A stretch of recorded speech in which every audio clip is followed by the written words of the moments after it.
अस्पताल के बाहर ठंडी हवा चल रही थी, लेकिन आर्यवर्धन के दिल में उथल-पुथल मची हुई थी।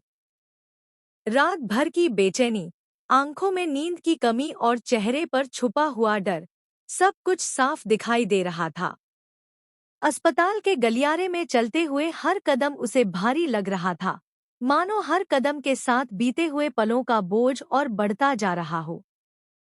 डॉक्टरों की बातें, मशीनों की आवाज और दवाइयों की गंध, सब मिलकर उसके मन को और भी बेचैन कर रहे थे। वहीं कमरे के भीतर अनु चुपचाप लेटी हुई थी। उसकी आंखें बंद थीं, लेकिन चेहरे पर थकान साफ झलक रही थी। कभी-कभी उसकी सांसें तेज हो जाती, जैसे कोई अनकहा डर उसे जकड़े हुए हो। आर्यवर्धन उसे यूं देखकर खुद को दोषी मान रहा था। अगर मैं समय पर समझ जाता, अगर मैं उसकी बात सुन लेता, तो शायद आज यह दिन न देखना पड़ता। डॉक्टर ने आखिरकार आर्यवर्धन को बताया कि अनु अब खतरे से बाहर है, लेकिन उसे मानसिक शांति और अपनों के साथ की जरूरत है। डॉक्टर की बात सुनते ही आर्यवर्धन के दिल को थोड़ी राहत मिली, मगर साथ ही एक बड़ा फैसला भी उसके सामने खड़ा हो गया। क्या अनु को वापस घर ले जाना सही होगा?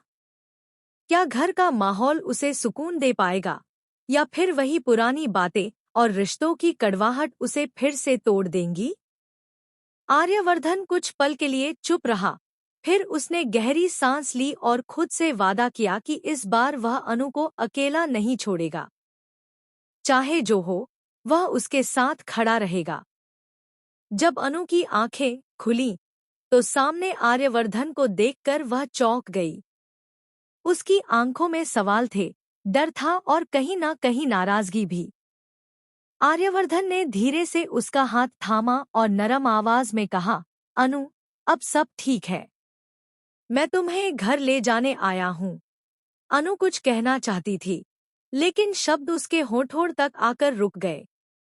उसके मन में बीते हुए दर्दनाक पल घूमने लगे, वो ताने, वो गलतफहमियां और वो अकेलापन जिसने उसे अंदर से तोड़ दिया था। उसने धीमी आवाज में पूछा, घर? वही घर? आर्यवर्धन की आंखों में पश्चाताप साफ दिख रहा था। उसने कहा, हाँ, वही घर। लेकिन इस बार सब कुछ बदला हुआ होगा। मैं वादा करता हूँ। अस्पताल से निकलते समय हर नजर उन पर टिकी हुई थी। कुछ लोगों की आंखों में सहानुभूति थी, तो कुछ में जिज्ञासा।